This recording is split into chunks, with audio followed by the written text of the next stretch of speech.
Listo, ahí estamos. Hola, hola, muy buenas tardes. Pues a todos, todas quienes nos acompañan en este Facebook Live en vivo de Proyecto Ernest. Hoy estamos muy contentas porque tenemos la maravillosa participación de una gran mujer, de un gran ser humano y también, claro, con una trayectoria profesional muy, muy linda y destacada que viene hoy a compartirnos.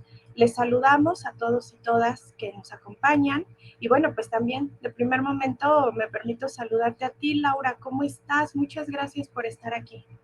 Buenas tardes a tu auditorio. ¿Cómo te encuentras? Cuéntanos Bien, un poco. contenta de estar con ustedes, es un honor y con todo gusto para atender a sus inquietudes. Perfecto, pues Gracias. sí, muchísimas gracias a ti. Yo estoy muy contenta. También me permito saludar a nombre de Perla Ernest, nuestra fundadora, ya muy conocida, una mujer líder, experta en comunicación asertiva y liderazgo consciente, que nos saluda también con mucha solidaridad y agradecimiento, y a ti y a todo el auditorio. Pues en esta charla, ¿no? Hoy nos hemos dado cita, hoy en el Día Internacional de los Derechos Humanos, con una especialista, Laura Yáñez Hernández, psicóloga especialista en psicología laboral, que viene a plantearnos el tema de que hablemos de derechos laborales y hablemos de tartamudez. Entonces, pues me voy a permitir leer un poquito tu semblanza. La verdad es justo y necesario porque en serio que da muchísima emoción estar con figuras, con mujeres tan preparadas, tan conscientes y tan humanas como tú. Te lo digo con todo el corazón, el respeto y el cariño de también ya haberte conocido en el seminario Comunicarte para Crearte, aquel pasado 22 de octubre, que fue bastante dichoso poder escucharte. Y bueno, pues ahora tengo el gusto de que estemos aquí en vivo y en directo, Laura. Gracias. Bueno, pues yo les quiero compartir un poquito. Ella es licenciada en psicología con una especialidad en psicología laboral, egresó de la Autónoma de Querétaro y a grandes rasgos comentaré, tiene un diplomado en negociación, algo que me parece hermoso, la formación de constructores de paz. Entonces, desde ahí es que también Proyecto Ernest está tan interesado en seguirte teniendo como aliada, amiga, compañera, colaboradora, porque creemos mucho en que hay que mejorar estas sociedades. Bueno, has tenido amplio desempeño laboral en diferentes espacios. Es muy complicado hacer una síntesis de verdad de esta gran mujer, pero bueno, como expositora, como docente, también tiene incursión en investigación con modelos de industrialización en México, tendencias y alternativas. Actualmente es consultora laboral, se desempeña tanto en el sector público como privado y una colaboración también en un noticiero actualmente. Entonces, bueno, discúlpame lo que omita, yo la verdad quiero aprovechar todos los minutos posibles, pero era necesario también hablar de tu gran trayectoria y por eso me he permitido hacer una breve rememoración de esto, Laura. Discúlpame lo que puedo omitir, que sin duda tú ahorita nos hablarás desde tu experiencia y será mucho más enriquecedor. Me atrevo a comenzar a abrir esta charla y creo que la pregunta obligada es, en un primer momento, ¿cómo entender el derecho humano al trabajo y cómo entender los derechos humanos en el trabajo? Eso parece un juego de palabras, ¿verdad? Pero solo una experta nos podría ayudar a entender y diferenciar. Por favor, Laura, coméntanos. Bueno, el derecho al trabajo es un derecho universal, está establecido desde la Convención Nacional de los Derechos Humanos, también por la ONU y la OIT. Es la oportunidad que tenemos todos los seres humanos, por el hecho de ser humanos, de acceder a un trabajo libremente. Todo aquel persona que desea trabajar y por un modo de subsistencia, de una manera lícita, tiene acceso a los derechos que protegen a los trabajadores. En ese sentido, hablaríamos de derechos humanos como por el hecho de ser persona y específicamente la oportunidad de ejercer libremente una tarea, una actividad, un empleo, en el lugar que libremente tú te puedas desempeñar o decidas desempeñarte con acceso a un salario, con acceso a prestaciones básicas o al menos las mínimas comunes, porque de ahí pueden variar, como puede ser la seguridad social en primer momento, aparte del salario, tener derecho a vacaciones, a capacitación, a una jornada máxima laboral, es decir, que el exceso de trabajo fuera de una jornada laboral esté regulado, sea pagado, remunerado correctamente y hasta ciertos límites, ¿no? Porque pues no se trata de que esté toda la gente todo el día y toda la noche trabajando.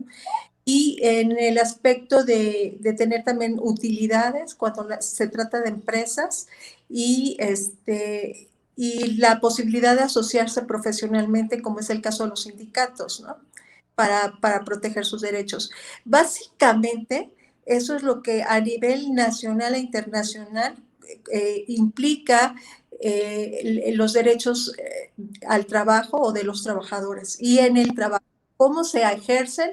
Bueno, buscamos que haya trato digno y decente, un trabajo digno y decente, que haya condiciones apropiadas de trabajo, seguridad en materia de riesgos de trabajo, que haya equipo de protección personal, condiciones de seguridad, medidas preventivas de seguridad y todo aquello que no vaya a dañar la integridad ni de la persona ni de las instalaciones donde se desempeñen.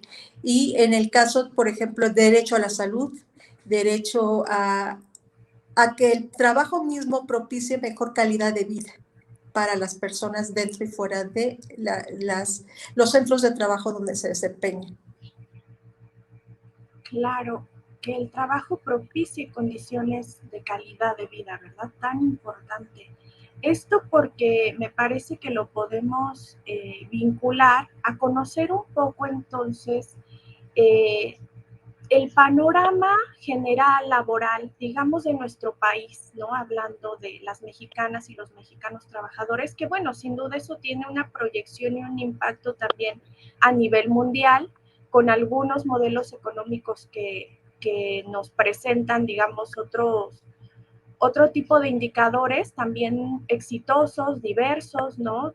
Hay muchas cosas que pueden ahí involucrarse para poder desarrollar estos modelos. Sin embargo, a mí me parece, no sé, tú eres la experta, pero a mí me parece que esto puede tener un eje transversal que es acerca de el impacto en la salud mental según las condiciones laborales y por supuesto hablando desde trabajadores y empleadores, porque al final es un equipo, ¿no? Es parte de un equipo y es la búsqueda de una armonía.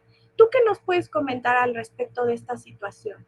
Bien, de nuevo, partamos de que el trabajo es una condición humana, que dentro de los derechos se busca proteger al trabajador dentro del área donde se desempeñe, y tres, que buscas la seguridad social y una mejor calidad de vida. Entonces, partiendo de todo eso, nosotros buscamos, y hay mucha normatividad al respecto, nacional e internacional, buscamos que los riesgos de trabajo se minimicen, identifiquen primeramente y sepamos a qué riesgos de trabajo está expuesto un trabajador, y dos, cómo administrar o controlar esos riesgos a fin de que no dañen la integridad de las personas o de las instalaciones mismas, ¿no?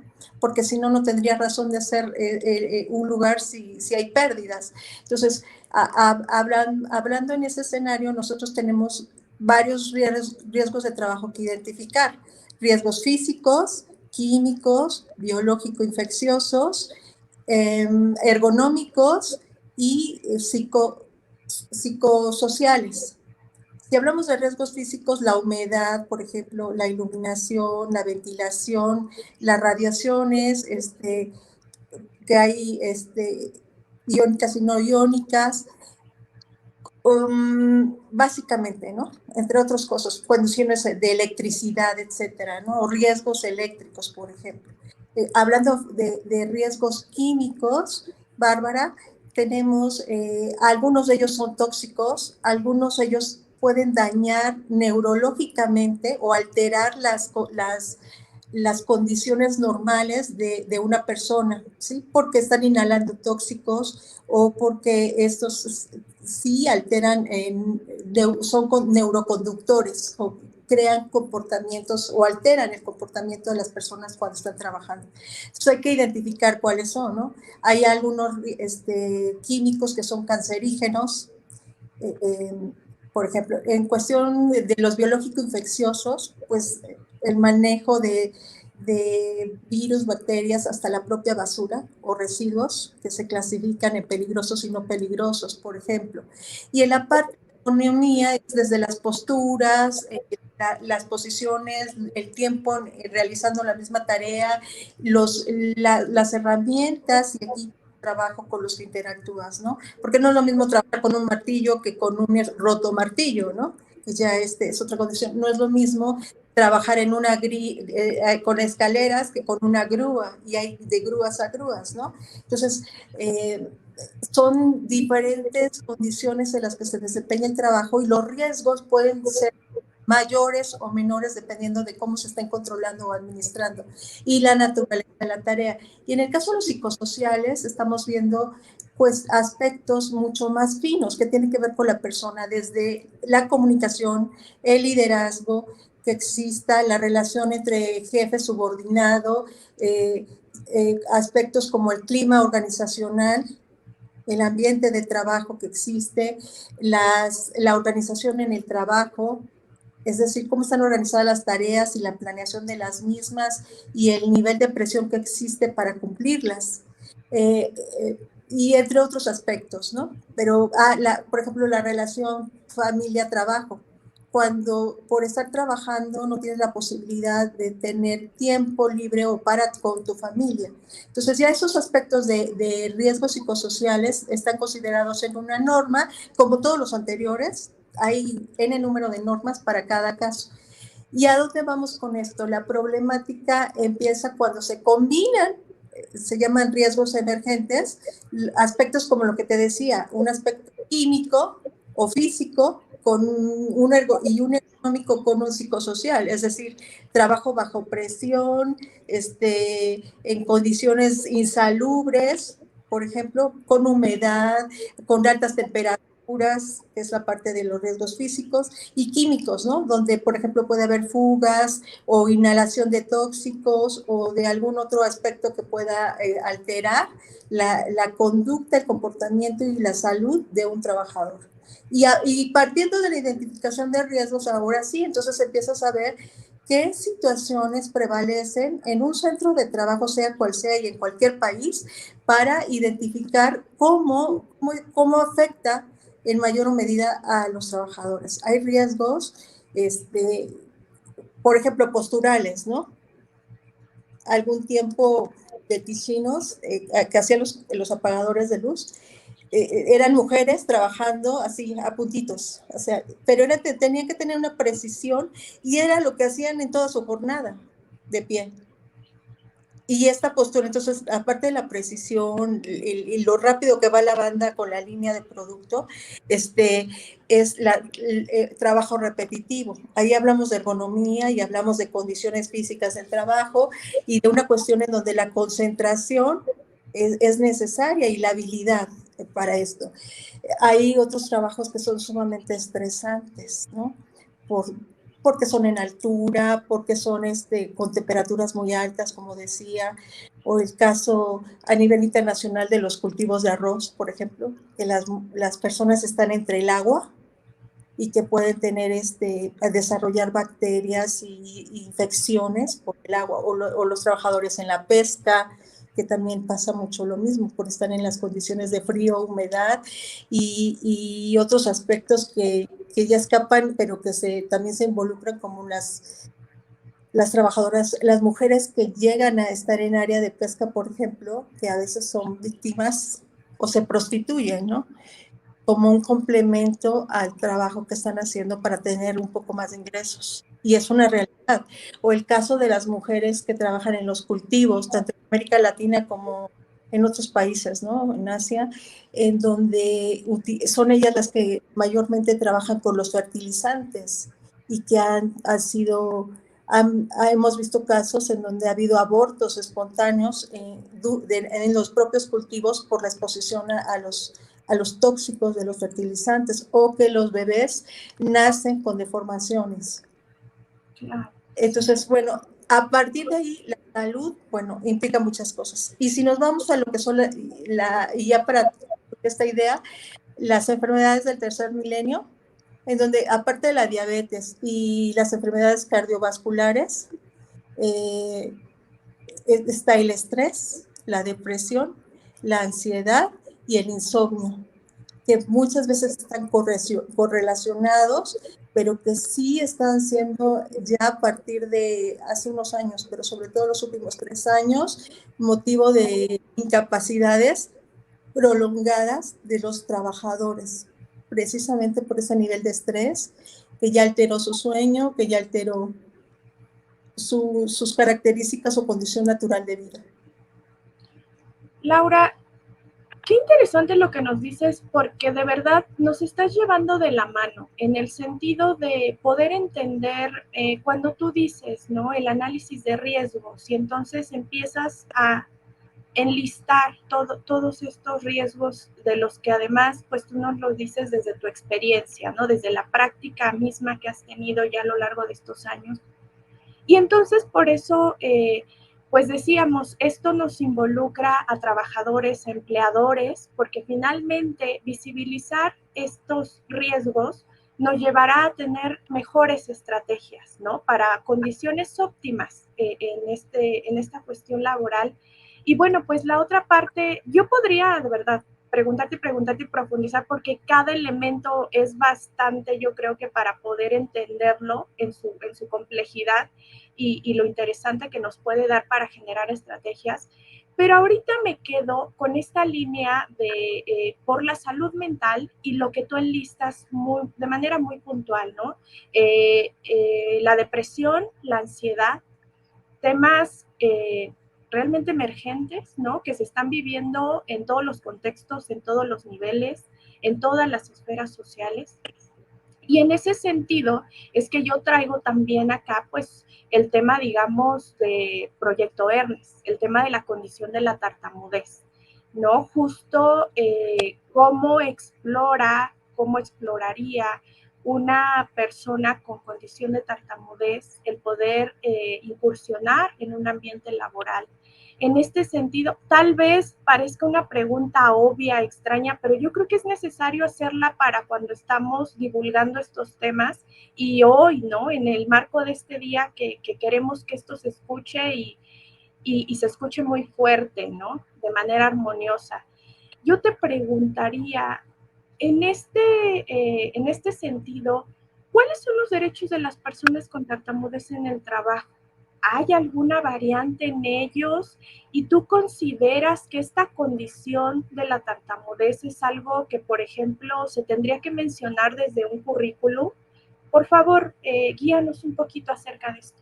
Bien, son universales y hablando de nuestro país, son los mismos para todos.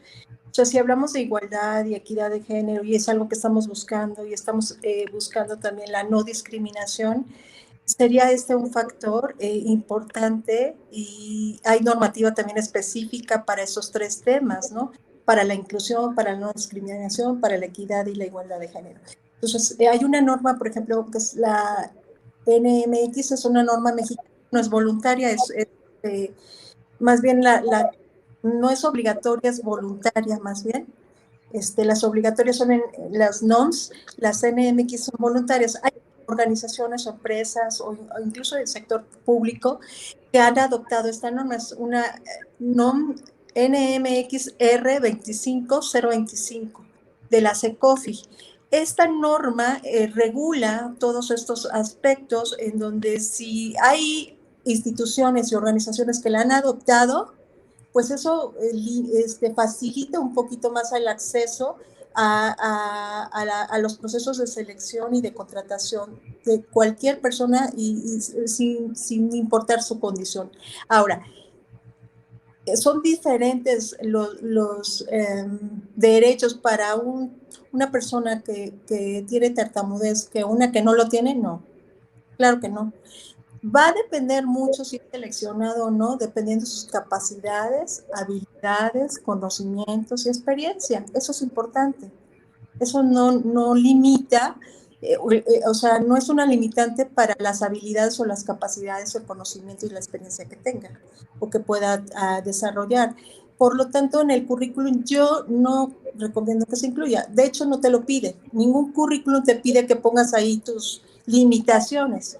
Sí, te pide que describas cuáles son esas habilidades, esas capacidades, esos conocimientos, esa experiencia, esa formación que tienes para acorde al puesto o perfil que se requiere. Eso sí, ahora, los currículums están a punto de desaparecer.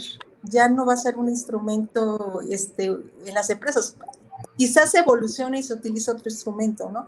Pero es más valioso la entrevista de trabajo, que es donde se puede aclarar con cada persona sus aspectos particulares o características particulares, ¿no? Como en este caso de tu pregunta.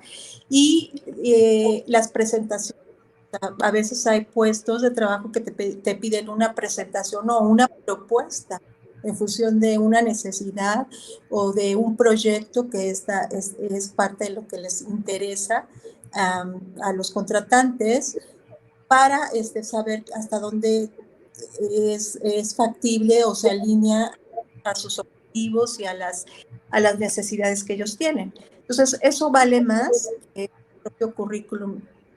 Solo hay que destacar lo importante, ¿sí? Eso se ve en la entrevista. Ok, entonces importantísimo, resaltémoslo, los derechos son universales, y están como una garantía para todas y todos, y así también, claro, como una corresponsabilidad de todas y todos, ¿verdad? Porque tampoco siempre tiene que ser un ganar-ganar y no solamente posicionarnos desde una figura de derechos, ¿no? Sino un ganar-ganar y un corresponder. Y por supuesto, claro que sí, el tema siempre de las habilidades, de los talentos, de las capacidades que siempre podemos seguir desarrollando, pues yo creo que van a hablar mucho más y darán más oportunidades y mejores oportunidades que algo que se pueda asentar en un currículum.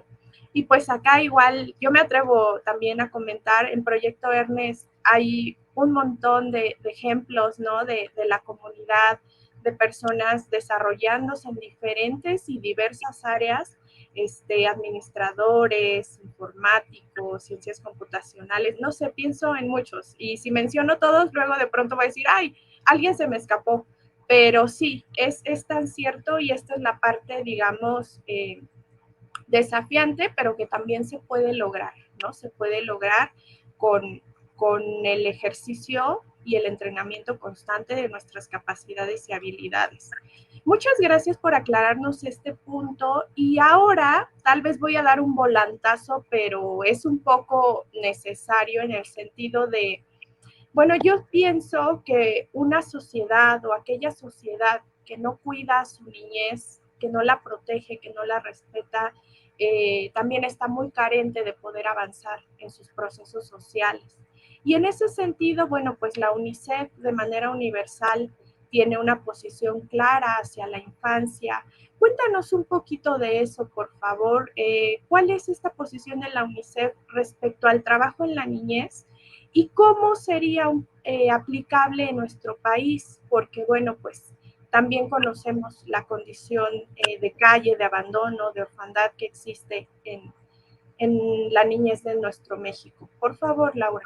Bien, recordemos que la UNICEF defiende y protege los derechos de los niños, incluye a los adolescentes. Son básicamente proyectos, actividades y convenios o una interacción con otras instituciones buscando o en pro de la salud y la nutrición, en pro de la educación y el aprendizaje, y en contra de la violencia y la explotación, así en términos generales. Específicamente en materia de trabajo, se vincula con la Organización Internacional del Trabajo, la OIT, porque la OIT es la que tiene el apartado del trabajo infantil, de la no explotación y no trabajos forzosos. ¿Sí? Entonces, si bien la UNICEF busca que no haya esta explotación, ¿sí? Aunque en la parte de violencia y explotación está muy centrada en la parte de explotación sexual, ¿sí? Violencia física, psicológica y otro tipo, pero la explotación también implica cuando hay trabajos forzosos, trabajos obligados, trabajos en condiciones inapropiadas e inseguras e insalubres para los niños. Y aparte, siendo niños, que no corresponden ni a su edad, ni a su condición, ni a todo esto, ¿no? Y sabemos que a nivel mundial, y no está exento México, pero hay lugares donde están trabajando las minas, como en África, las de diamantes, en las maquilas, todo el trabajo manual y muy fino que pueden hacer ellos por estar tan pequeñitos, por su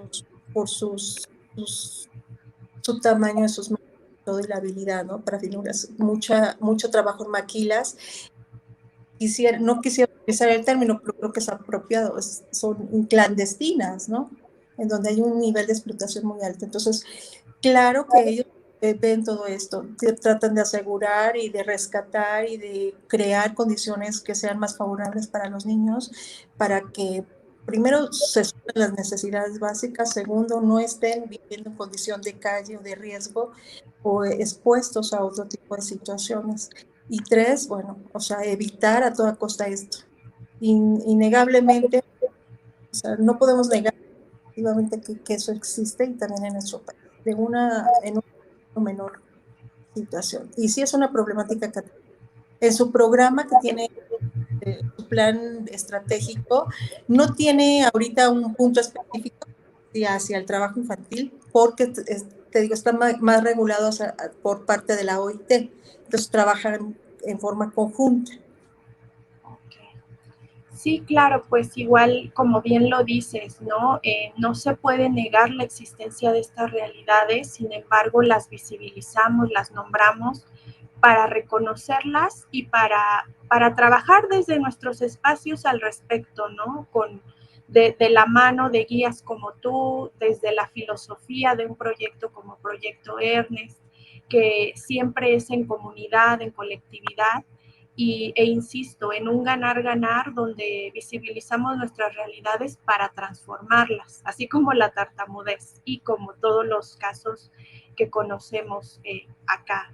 Entonces, bueno, pues gracias por nombrarlo, porque aunque es un dolor social, también es algo que nos lleva a seguir actuando, ¿no? Y respaldadas en esta parte desde, como tú bien lo mencionas, la normativa, la UNICEF y todo esto que ya existe y que cada vez queremos que se lleve más a la práctica, ¿no? Ya directa, del ejercicio directo justamente. Y bueno, pues para acentuar, ¿no? Para acentuarlo mucho más, para, digamos, mexicanas y mexicanos, y no es un tema de discriminación, pero bueno, pues es un poco más lo que conocemos, nuestro panorama, aunque obviamente en Proyecto Ernest tenemos la suerte y la fortuna de verdad tener una comunidad universal, ¿no? Y eso es algo que nos honra y también trabajamos en pro de ello. Por eso hacemos esas proyecciones siempre a una cuestión multicultural. Pero bueno, para acentuarlo en nuestro contexto inmediato aquí en México, dime, tú eres la que sabe, pero es el artículo 123 el que habla explícitamente del derecho al trabajo y es el que convendría pues bastante darle ahí una leidita, ¿verdad? Porque a veces damos por sentado que tenemos derechos, pero sí es importante poder, pues irnos, ¿no? A nuestra Constitución y poder leerlo. Entonces, bueno, que me puedas precisar ese dato y además también, pues yo te invitaría, ni modo, todo lo que empieza acaba y yo te invitaría a que nos puedas, bueno, pero es un hasta luego, ¿verdad? Tampoco es un definitivo. Pues que desde tu perspectiva, desde tu gran experiencia, nos cuentes un poco tú qué consideras que necesitamos para seguir generando mejores condiciones y oportunidades en tema de trabajos dignos y decentes, de trabajos, sí, ¿no? Para una mejor sociedad. Por favor, un mensaje que tú nos quieras dar al auditorio. Efectivamente, la Constitución, el artículo 123, muy específico, después la Ley Federal del Trabajo, el artículo 2 de la Ley Federal del Trabajo también tiene muy puntual sobre trabajo digno y decente, que es necesario, y podemos derivar a reglamentos y a todos los convenios internacionales que básicamente se establecieron con la OIT. Y ya después nos vamos a toda la normatividad, tanto normas oficiales, que son las obligatorias, como las normas mexicanas. Eso en cuanto a normatividad y a dónde está enmarcado todo esto, que hay muchísimo, para todo lo que quieran hablar. Y el segundo punto es, ¿qué necesitamos hacer para tener un trabajo digno y decente? Primero, pues hacer valer las normas, la ley, los reglamentos y la propia Constitución, hacer que se respeten esos derechos hacia los trabajadores. Para mí, los sindicatos están en peligro de extinción y perdieron de vista su función respecto a proteger los derechos y todo lo que tenga que ver con competencia de los trabajadores, ¿no? De defenderlos y demás, de representarlos. Creo que se perdió y se diluyó esa responsabilidad. Entonces, pues realmente si hicieran su labor y su función sin atender intereses personales y centrarse en su razón de ser, pues sería una forma de poder hacer valer esos derechos al interior de las organizaciones o las instituciones. La otra es, pues hay otras instancias, ¿no? Están la Secretaría de Trabajo, Previsión Social, la Junta de Conciliación y Arbitraje, la Profedet, o sea, instancias donde puedes solicitar la asesoría o la consultoría cuando se violan los derechos, donde se pueden llevar a juicio los casos de demandas cuando hubo, por ejemplo, despidos injustificados o alguna situación que va en contra de tus propios derechos, y donde la propia Secretaría de Trabajo y Previsión Social inspecciona, verifica y evalúa el cumplimiento de esta normatividad o de estos aspectos legales aplicables a las organizaciones e instituciones, ¿no? Entonces, en primera instancia no sanciona, pero sí una de sus funciones es vigilar el cumplimiento.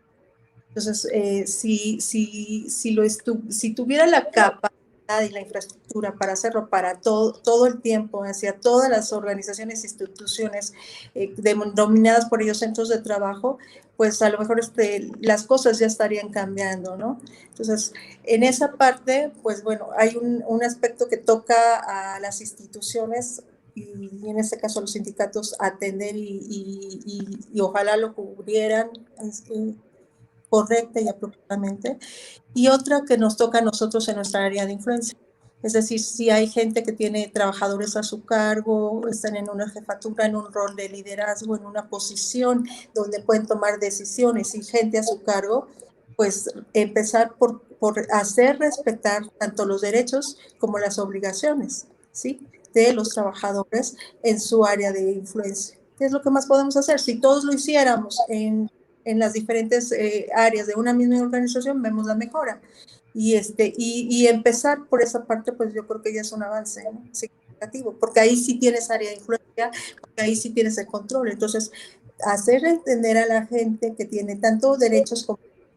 Y si tú estás cubriendo tus obligaciones, bueno, tienes derecho a exigir pues todo lo que te protege y está a tu favor. Y obviamente que la gente que esté en línea de mando pueda hacer conciencia y ser consciente y respetarlas. Bueno, y para cerrar, no sé, todo eso pueda, hay una frase que conocemos que dice que el trabajo dignifica al hombre, pero yo creo que necesitamos trabajos, como tú decías, dignos y decentes. Si no, como se dice, Wow, o sea, todo lo resumiste en esa bella reflexión y en esa gran frase. Me la llevo completamente, es tan cierto. Pues gracias, gracias, muchas gracias. Yo quiero decirte que acá nos ponen que te envían saludos, que es un gusto aprender de ti y que gracias por contribuir con tu gran talento. Con mucho, Eh, con mucho sí, gusto. Cuando quieran asignar las preguntas ahí pendientes, pues mándamelas y las contestamos, lo que sea necesario. claro que sí, sí, de hecho es un hasta pronto, ¿no? Muchas gracias por todo lo que nos has compartido hoy. Lo volvemos a decir. Obviamente todos los días son días de ejercicio de derechos y responsabilidades, pero bueno, hoy es el Día Internacional por los Derechos Humanos y es todavía más necesario poner ese punto sobre la mesa y es por eso que estamos acompañadas de ti. Muchísimas gracias, Laura. Gracias por lo que nos has compartido. Admiramos tu trayectoria y tu experiencia. Te abrazamos y agradecemos mucho que seas amiga de Proyecto Ernest. Muchas gracias por tanto. Gracias a ustedes por su tiempo y por su invitación. Buenas tardes. Nos vemos en la siguiente. Buenas tardes a todas y todos que nos han acompañado. Gracias. Hasta luego.